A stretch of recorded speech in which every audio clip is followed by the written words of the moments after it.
Just tell us about your loan spell so far, if you will, and how it's gone for you. Yeah, it's been a bit difficult really. Being left out of squads, not playing much minutes, which has been difficult, but just means I've had to earn my minutes. I mean, I was playing a lot of football with the 21s, so a bit of a different challenge, but I mean, I think I'm coming out of the other side of it now, playing more minutes, and hopefully I can start to play a bit more, help the team. Were you given a reason for why you weren't getting in the squads and weren't starting games? Yeah, just went with experience, and he just said I had to earn it really, which is fair enough. And I've been training hard and play a couple of friendlies and stuff. So I just had to prove to him that I'm ready to play and that I've earned his trust a bit. So I think still doing that, but hopefully that comes a bit more next few weeks. I guess in the minutes you have had on the pitch, it's felt good to be in professional games like this, playing with older players and all that kind of stuff to help your development. Yeah, look, there's a lot of senior boys in that changing room, and that can help me, put an arm around me, look after me. But playing in front of a few thousand people, definitely, I've enjoyed that. With a bit of an atmosphere, a bit of edge to games, like needing 3 points, I think is massive, and I enjoy playing in that environment. What's your best role in the team? Is it as a 10? Yeah, I'm not too sure actually. I mean, growing up, I would have always played as a 10, but then last kind of 6 months or so at Southampton, I've played a bit deeper, played as an 8, a 6-stroke 8, so I think I can play anywhere. But since I've come in, I've played more as a 10, but I'd happily play deeper as well. Tell us about your beginnings in football. Obviously, you grew up in Cork. You played for a local club, didn't you?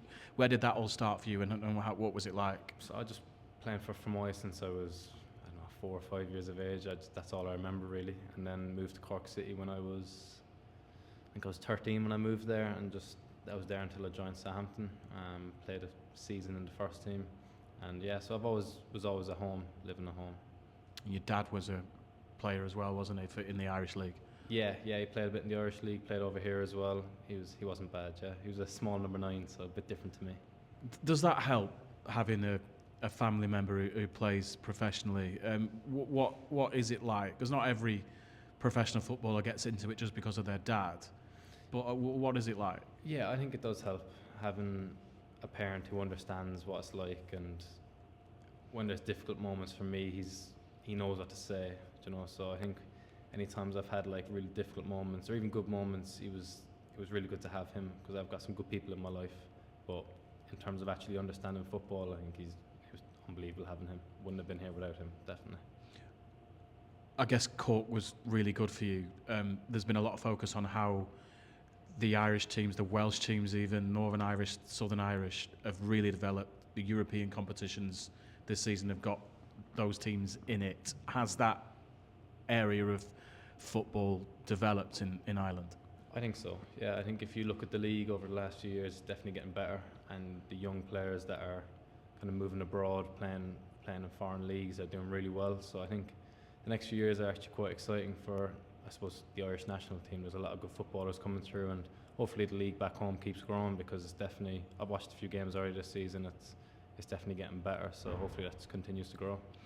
Obviously, you had a relatively short spell at Cork before Southampton came calling. Were you aware at that time that people were watching you? Yeah, I suppose, but it wasn't something I ever really focused on or was really that engaged with.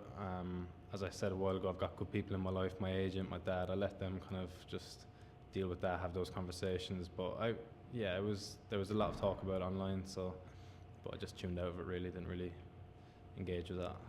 When Southampton did come calling just over a year ago, were there other options for you? Did you have to sit down with your family and talk about that? There was, but it was never really comparable at the same time. I went into Southampton early in December before I joined in January, and once I walked in the door, I knew I wanted to be there. So there was other options, but it wasn't a difficult decision. What did you think when you first walked into Southampton's training ground? It's a really impressive place, isn't it? Those brown doors open, and you think, wow, this place is massive. Yeah, it's a bit different to back home, I must say. It's extremely professional, and it's a massive place, so it is lovely. Have they been good with you, Southampton, in terms of your development? You got your debut, didn't you, in the first team in the EFL Trophy, in the League Cup this season against Cardiff. That must have been an awesome experience for you. That was brilliant. Yeah, I mean, I had my dad and my aunt, my brother was all in the stands as well. So it was a good moment, one I'll definitely remember. Is Southampton a football club with a really good philosophy throughout the football club? I think so. Yeah. I mean, since I've joined, the football that they've played I've loved playing it really, and I think they've got some good principles. They try to push players into the first team. You see with Tyler Dibbling and stuff at the moment. So there's definitely a pathway there. Just got to bide my time. But I've been looked after really well since joining. You've captained their under-21 team, haven't you? Do you see yourself as a captain, a leader in the team? Not much until I was given the armband. It was Simon Russ gave it to me. It was something I had to get used to and kind of have to grow with that a bit, which I think I was starting to do, which I think helps coming into this change room, being a bit more, I suppose, out there and taking responsibility and stuff. But I would never have taught myself as a captain, but it was definitely something that helped me grow, I suppose, over the last few months. You mentioned Simon Russ there. He's obviously quite a big name, a familiar name in academy football, isn't he? How much has he helped you? He helped me a lot. Yeah, he was very good with me, and I think he's a type of manager that, being in the 21s league, he wasn't like a typical 21s manager.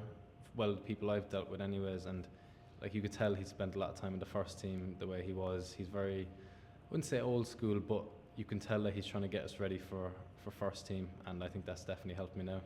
Was Southampton pushing for you to get out on loan in January? Was that their plan to move you out? That was always the plan, yeah, because when I came back in the summer, I'd just come back from an injury the previous season, so I think I still wanted to just get more games under my belt and kind of show the people in the building what I was capable first, and then come out on loan, so that was always the plan. When you are a teenage footballer, Joe, is it important to move out of a comfort zone? Perhaps playing on the 21 football is a little bit more comfy than playing in a professional, serious environment like Accrington. Not that it isn't serious, but Accrington are in a relegation battle.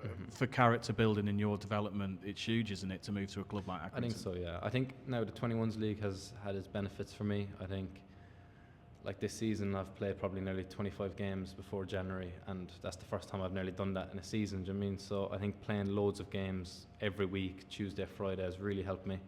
And even the tactical side of things, I think 21s league has been brilliant, but it's not the same as men's football. It doesn't have that edge, and it's not as competitive. It's a bit more you have the ball, we have the ball, but I think it has had its benefits, but it's definitely important for a young person to kind of get out and loan and experience what it's like, no matter the level really, just kind of get out and understand what it's like to need to win every week, because there's people's jobs on the line. It's more full on in men's football. What's it like moving away from home? Difficult, yeah, it was difficult, but I do get home for Christmas, summer, some international breaks I get home, but yeah, it was definitely probably the most difficult thing about moving away. I'm quite close to my family, so, but they're always just a phone call away or a flight away. It's not the end of the world. I guess it's part of football, isn't it? Especially as a young player with serious ambition to make it, high up. It might get overlooked sometimes, but I got told by someone else that you're living with Tyler Walton up here. Is that right? How have you found that? Yeah, no, Tyler's been brilliant to live with. I mean, He's a good cook and he looks after me, so no, I have no complaints there. Flat's lovely and he's been brilliant. What do you do when you finish training?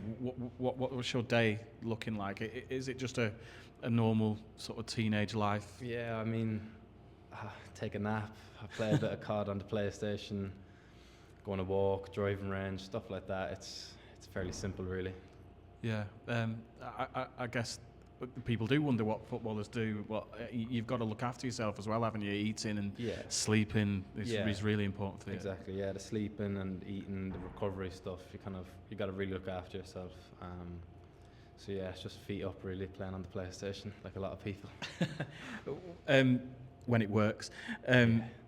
What's your ambition then now moving forward? Obviously, it very much looks like Southampton are going to come down out of the Premier League.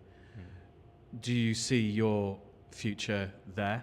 Is that a pathway that you might follow? Yeah, I mean, short term, I'm focused on here. I mean, I want to help the club here, staying up and kind of pushing up the league. That's my short term goal, getting the team and help here. But Yeah, long term, I want to push into that team. I mean, the loan system is good to get minutes, but of course you want to play for your parent club. So I think when I go back in the summer, I definitely want to try and have as good a pre-season, come back in good nick, and see where that takes me. If it needs to be another loan, then so be it. But it's definitely the first choice. Try and go get in the first team. Just finally, Joe, what have you thought of the supporters and the fan base here in the short time you've been at the club? Yeah, they are brilliant. They are. I mean, we've had a few tough results really, and they've still sung their hearts out. They're still there with us, and it does make a difference. And we do speak about it, and I think they are brilliant. And playing at home here, they're really good. So I've really enjoyed playing in front of them so far. MK Don's going to be tough. Do you think? No manager at the moment with Scott Lindsay being sacked. Yeah, look, that's a lot of time you get a new manager bounce, so it's going to be a tough game. But as you said, playing home here in front of the fans, hopefully we get a good result.